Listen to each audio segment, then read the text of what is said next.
you are a Billboard charting Christian artist. So tell me a little bit more about that because it is typically so rare for an indie artist to be able to get onto billboards. Tell me a little bit more about that and the previous project you did with Undeniable Love and what that was like and just the overall experience.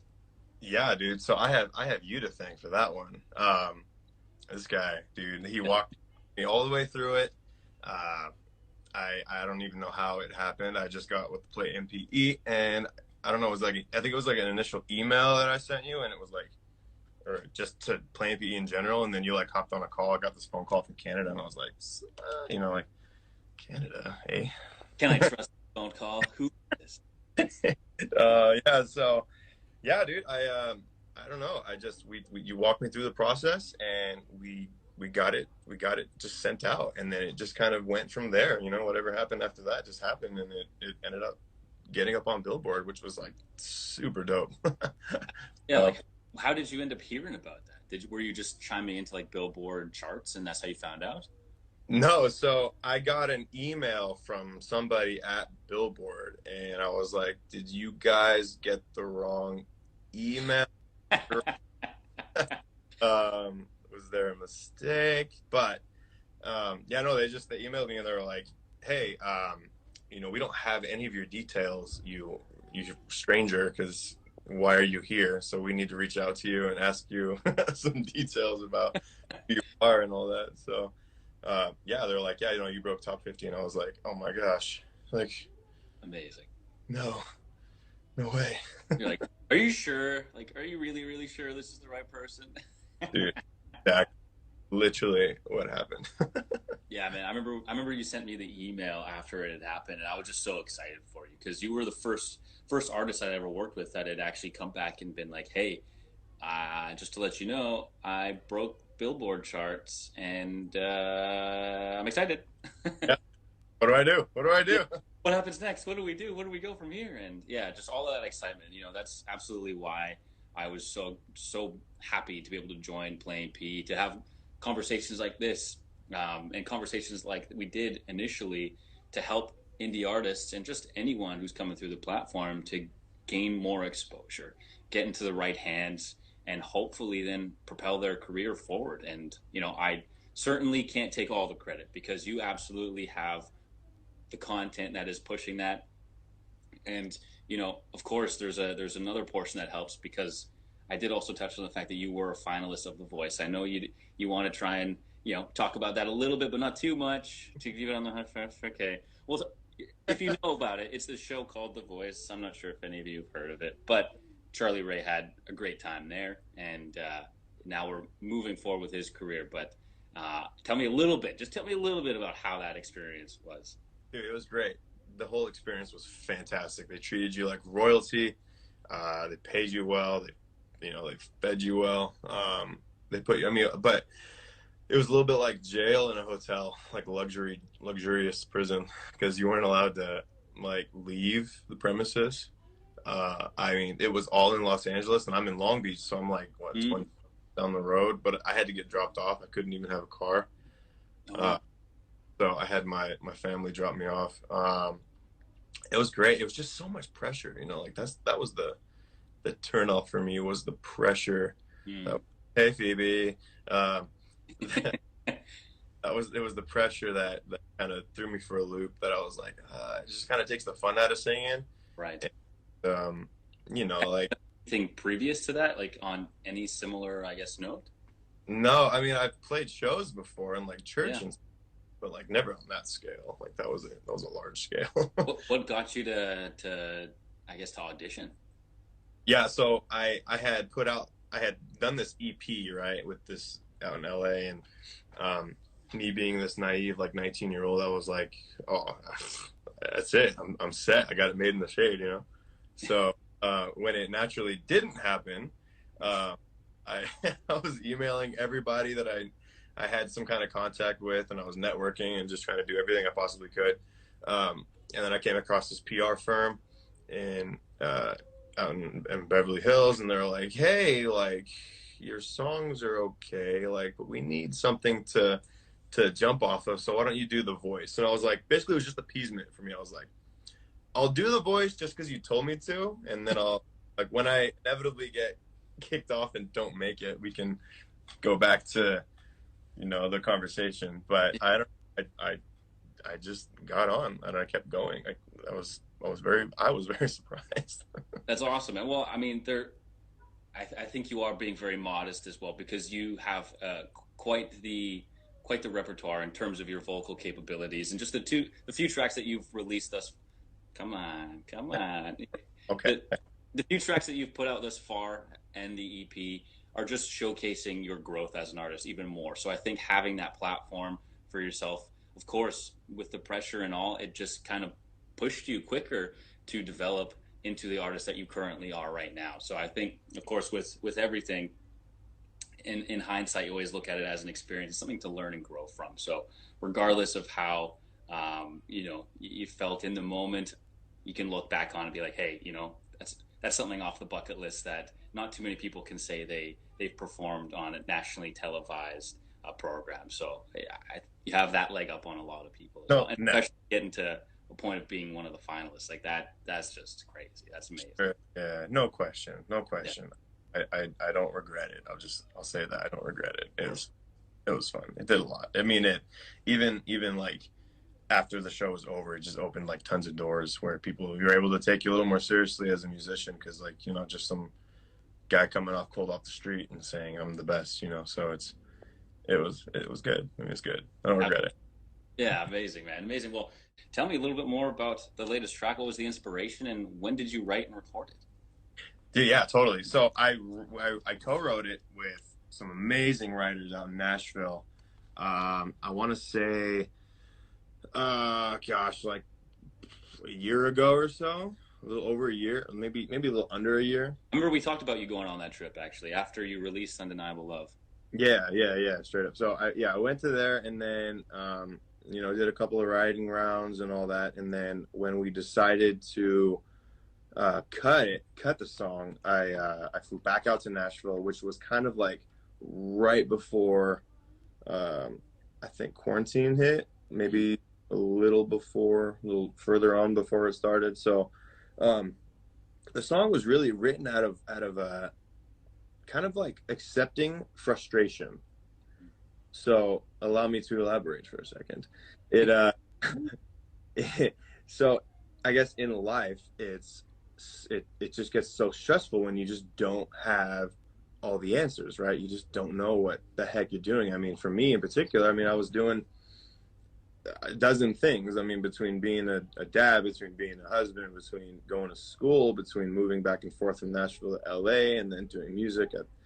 I mean, I was just juggling a lot. I still am juggling a lot of things. And, like I was sitting down with one of the writers and I was like, wouldn't it be just great if you just had the answers to these types of things? Like, well, stop doing this because it's kind of just a waste of time.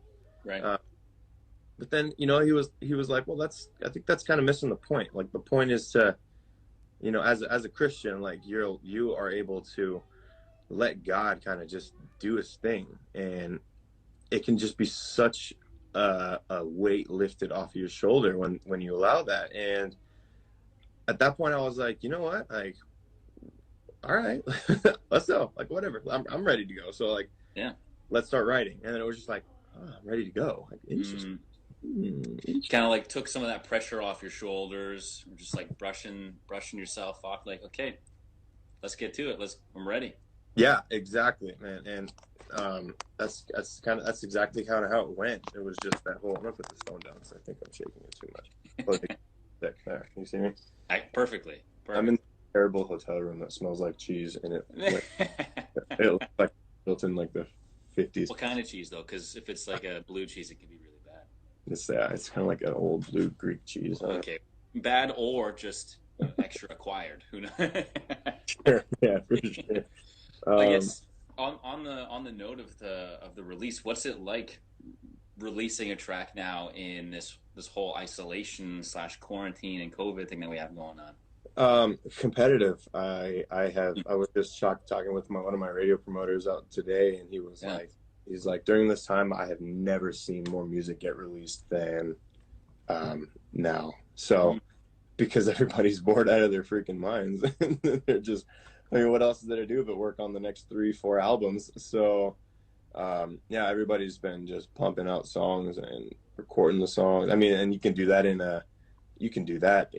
from a socially distanced place, you know, like you don't need to all congregate in one spot to write a song or record so yeah, it's just, I don't know. I haven't released it yet, so we'll see how it affects it. But yeah, from the word around is competition. So I mean, I'm all for competition. Like, let's bring it. You know what I mean? Right. Well, you're definitely ready for competition, having previous experience with it Mhm. firsthand too, right? But this is definitely playing more of like like I guess a numbers game. But having a team to back you on this record will, I hope, bring it to new heights that we didn't previously see with the start of Undeniable Love, but ultimately, of course, getting high up there on Billboard. So we'll see where this one takes you, Max. I'm really looking forward to seeing where it hits. So I guess with it all different, how do you remain competitive? Like, has there been any other strategies that you've been taking with your promotions team heading into this release? The only thing you can do is be good on social media, and that's just one thing I'm not good at. Just to be completely honest.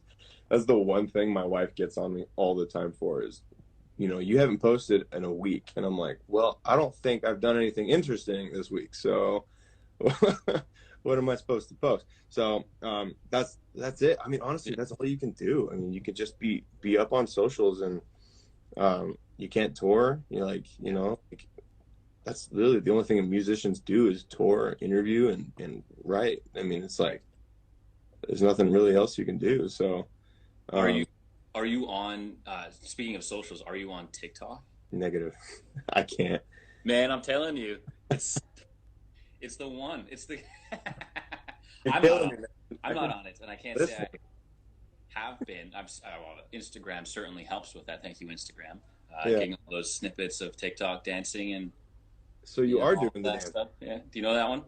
I don't know No. what that's called, but okay. No. Well, maybe that's the next one you need to look at, is starting to go on the TikTok. But You that don't is want to see me dance, man. It's not a pretty sight. I'm just gonna throw that out there.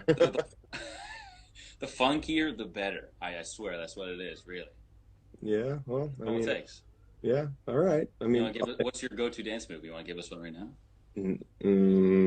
I do the Will Smith thing where he's like, you know, keep it down, below, don't even. That's all you need. That's all you need. That's it. Everything That's else, I get. Oh man, so, like, I know we prior to the IG Live, we kind of spoke about a previous experience that you had about being paralyzed from the neck down. Yeah. And I know that was something you really wanted to share. And I actually saw that you had posted something about that on your Instagram not too long ago. So tell us a little bit more of your journey back to music after that happened, and what sort of things helped get you out of, I guess, out of being in a wheelchair and rehabilitating yourself. Yeah. So I mean, it's a long story, as you might have heard already. I don't know if I told you the whole thing, but gosh, I was honestly, I said a prayer and I was healed. I mean, it was kind of that simple. And on top of that, many things that followed were also nothing short of miracles. So like, I didn't have insurance at the time either, so I was accumulating and just racking up the bills. Like, we're talking like upwards of $50,000 to $60,000 of straight up out of my pocket, you know, like, and that was another stress that we were hit with. So but like right after I got you know, when I started healing, I got noticed that I had a Cobra available to me with like 1 day left until it expired. So I got on the Cobra quick, and then all my bills were covered like that. Like, Wow. literally with a day left before. So that took care of that. And then I got on that insurance, which then put me to another doctor, and the doctor was like, he's like, oh no, this is transverse myelitis. Like, I know what this is. It's very rare, but you will make a recovery. And I'm like, you know, like, I didn't know what it was. Like, nobody knew what it was until that point. So it was this super amazing thing that this doctor came in out of nowhere, and just diagnosed it. And I was like, okay, well, now we had answers. Now we can kind of go from there and figure out what we could do next and all that stuff. So, yeah, I mean, that all came from that moment in the hospital. So, yeah, it was a very trying time, but yeah, I don't know. Into music, it just kind of gave me new perspective on certain things with writing and appreciate things. And obviously the rest kind of went from there, and with Undeniable Love, which then led to more opportunities and then more opportunities, and now these next two songs, well, this song first and the next one after that. Oh, little teaser on the new track. Not even watch out. There it is. That's amazing. I think hearing about that in regards to just being in a place where you don't know how you're going to get through it, having these bills come up out and rack up for yourself, where you're just like, I'm not sure how I'm going to get through this, but then putting yourself and trusting in God for yourself, and just taking the pressure off and just saying, hey, in a sense, like, hey, let's just go, let's get this done. Like I need some help, and asking for help in turn ended up finding you. Yeah. So it's crazy how all of that just lines up. It's of course not always the case right away, and I'm sure that wasn't immediate for you, but yeah, putting yourself out there and asking for help and having that come back to you is an amazing experience. I can only imagine. Yeah, and the other thing too, it's not always immediate, and it doesn't always happen. Like, you don't always get the prayer answered the way you want it to.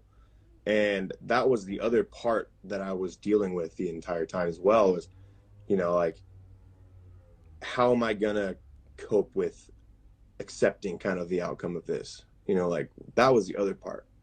And that was the hardest part for me, because I was about to be a dad for the first time, and then to potentially not be able to run around with my kids in the park and to mess around a rough house. Like, that was a thought, and it was a real one.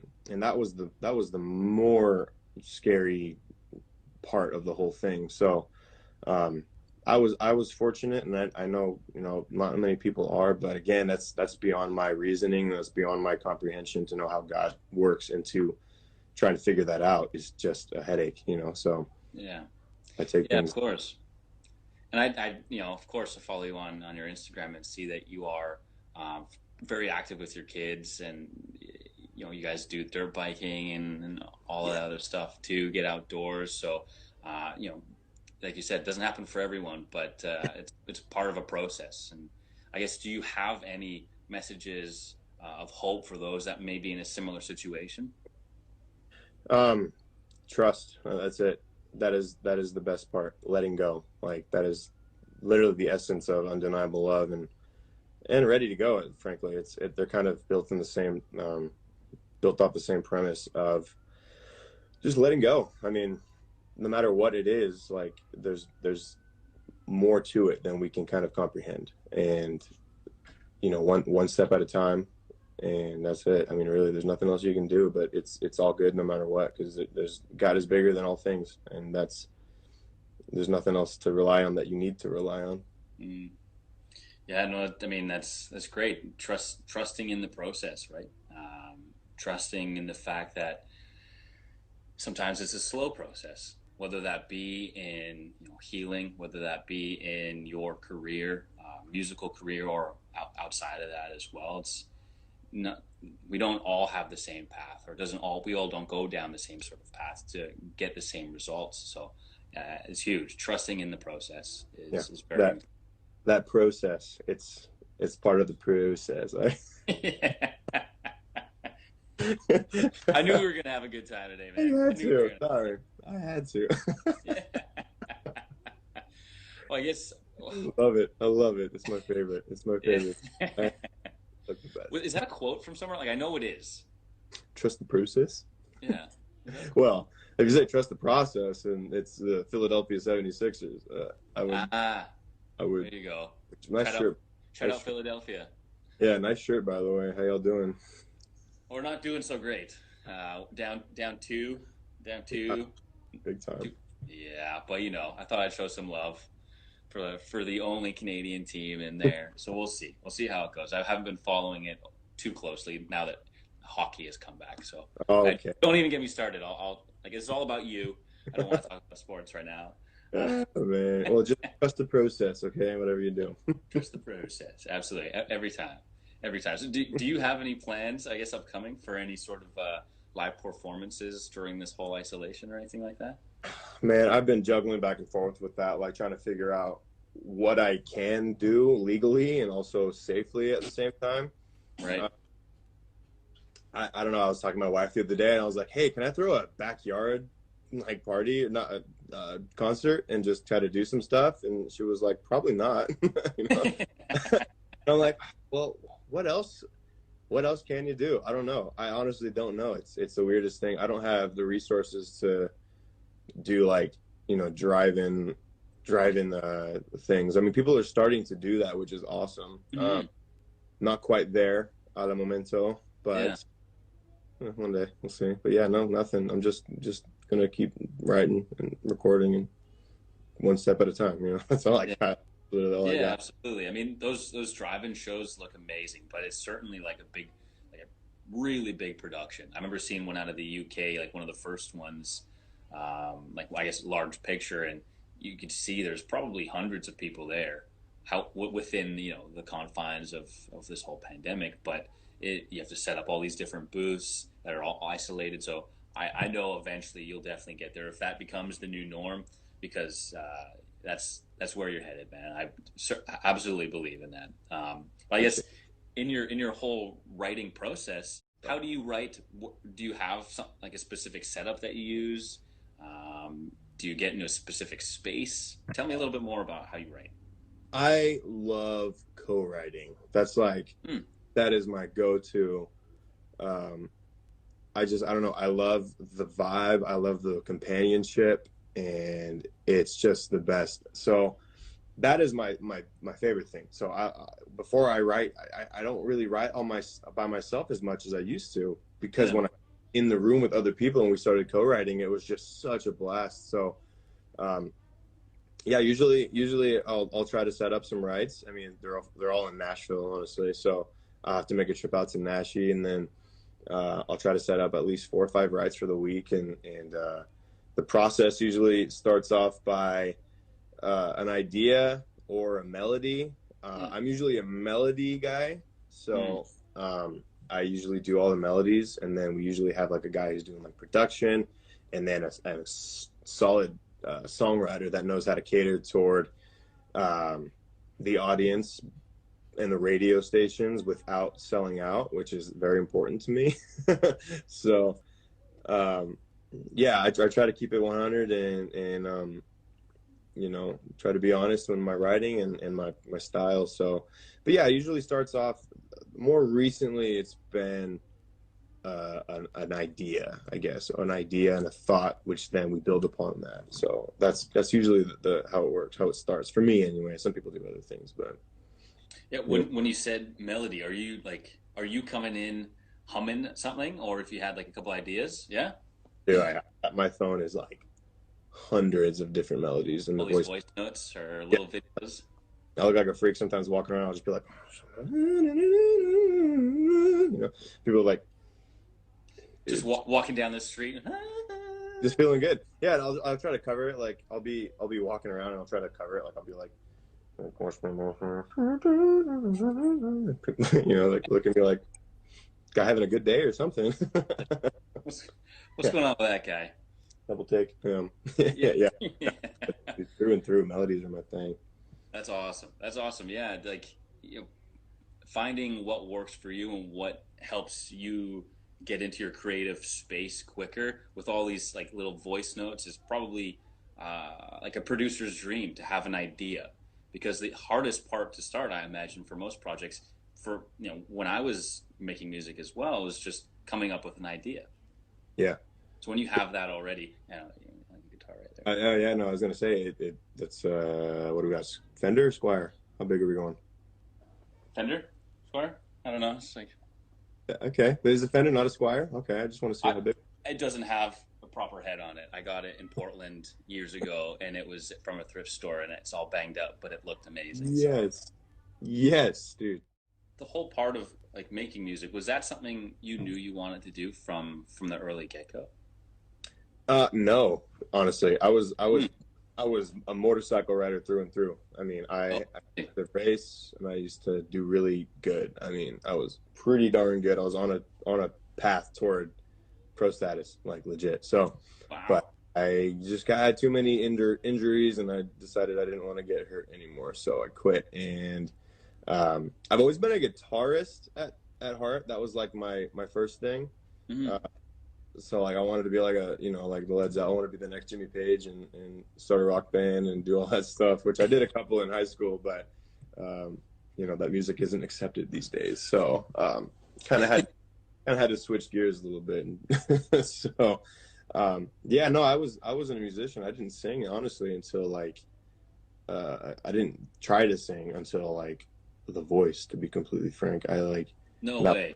2013, 2012, something like that.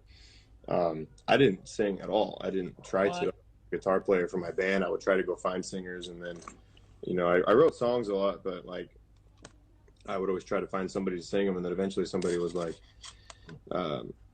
nobody wanted to sing, so I was like, fine, I'll just sing the dang songs until I find somebody. So yeah, no, you never found anybody? Is that what? I didn't find anybody, no. But look how that turned out, right? I mean, it pushed me to a spot of needing to make something happen, right? I mean, it worked out. I think it worked out okay. You trust the process. I trusted el process. El process. Dude, I love it. Because I mean, yeah, you never really know where your path is going to take you, and having it go from professional sports to music is a pretty like different path. So yeah, no, for sure. It's amazing to see where you end up, and always like see where your journey lies after like a five years or 10 years later, right? Yeah. Well, in Nashville they call it the 10-year process. The 10-year process. Wow. That's what they say. Process is 10 years. That's what they say. They say if you're gonna move to Nashville, plan on working as like a bartender for like 10 years before you get any recognition.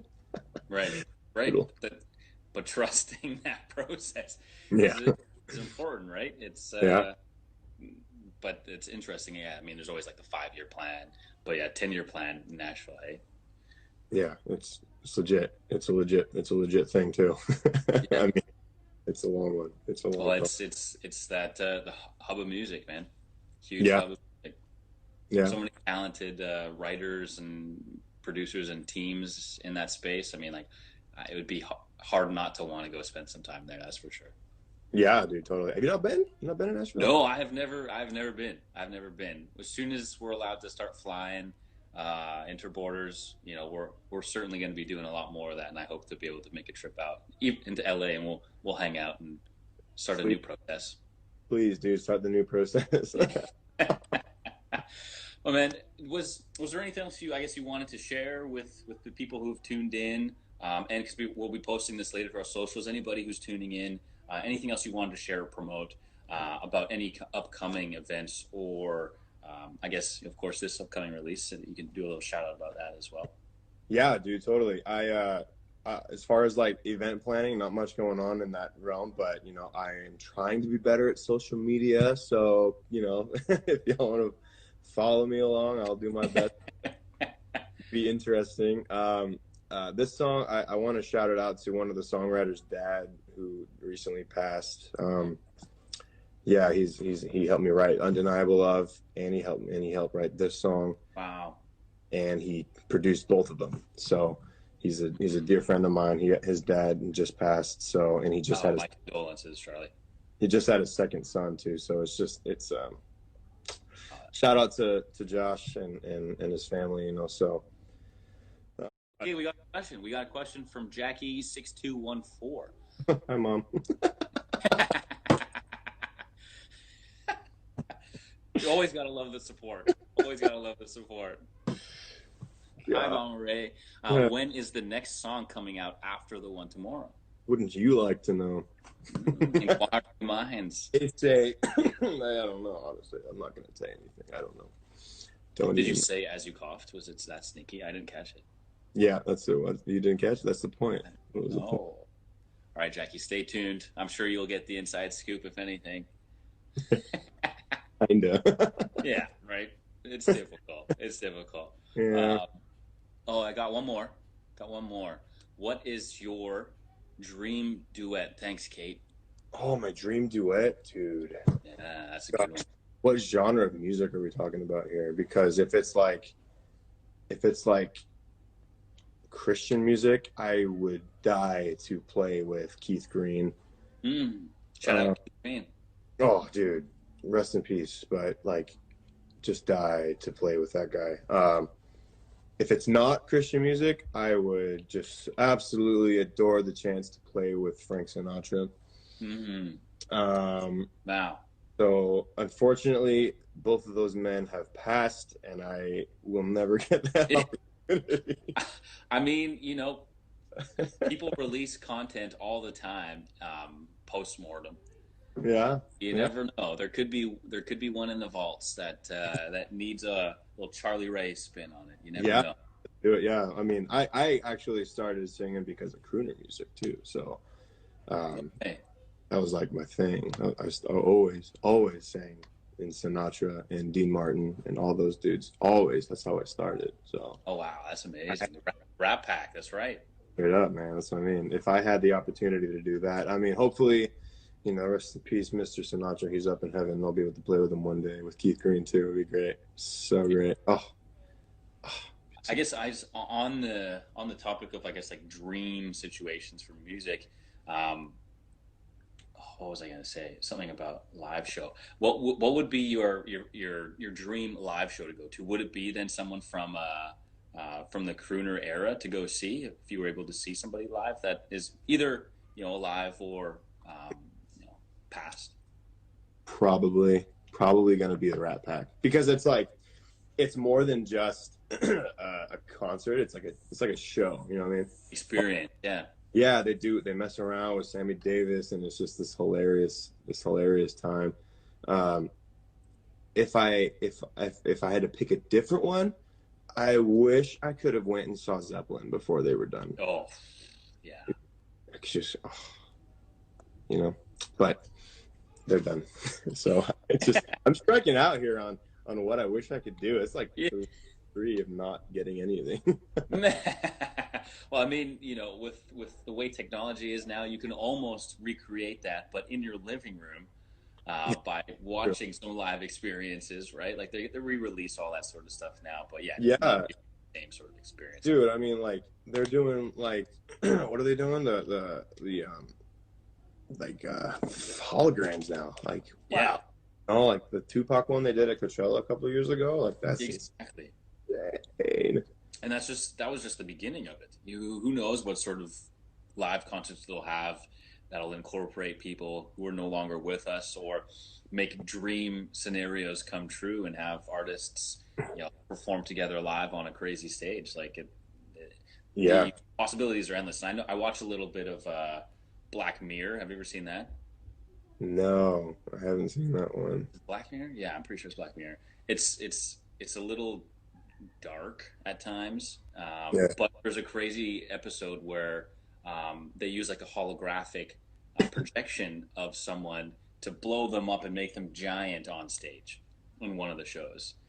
That's creepy. It's not super like friendly or nice. Kind of it's dark, but gotcha.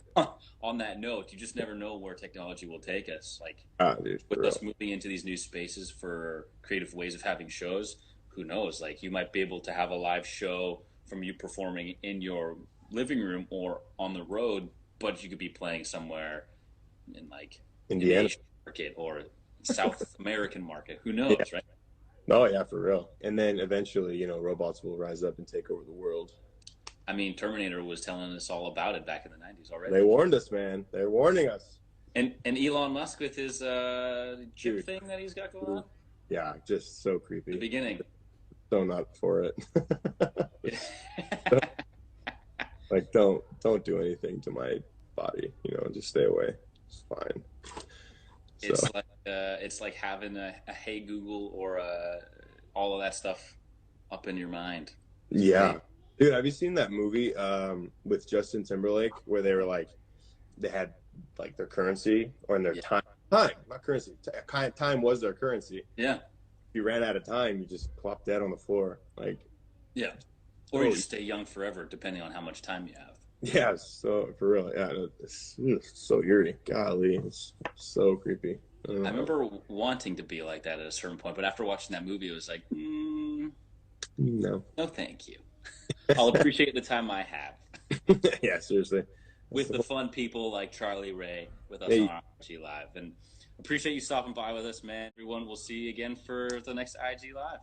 appreciate it, dude. Good chatting, man. Thanks. Cheers, Charlie.